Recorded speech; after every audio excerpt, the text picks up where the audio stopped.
V režime Sport Plus to auto nakoniec buble a hučí viac výfukom, alebo teda výfukmi, lebo však 4 sú tu, ako keď to máš v tom režime Race.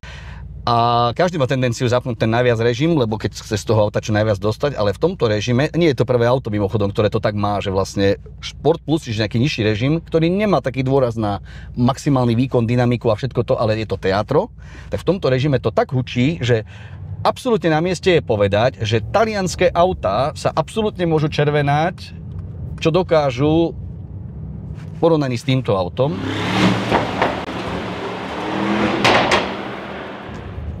Tá akustika, ktorá je k dispozícii, o to viac, keď si uvedomíme, že je rok 2025, pre ktorý to auto bolo v podstate 24-25 homologované, že to je čosi ukrutné. To je proste, to nemá období.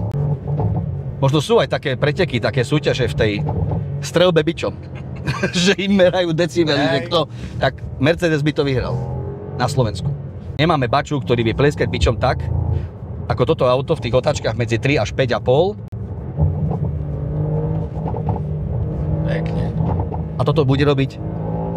Sú riešenia, sú autá, ktoré to urobia párkrát a potom prestanú, lebo výfuk je taký nažhavený, že treba, aby sa vychladil. Toto to bude robiť.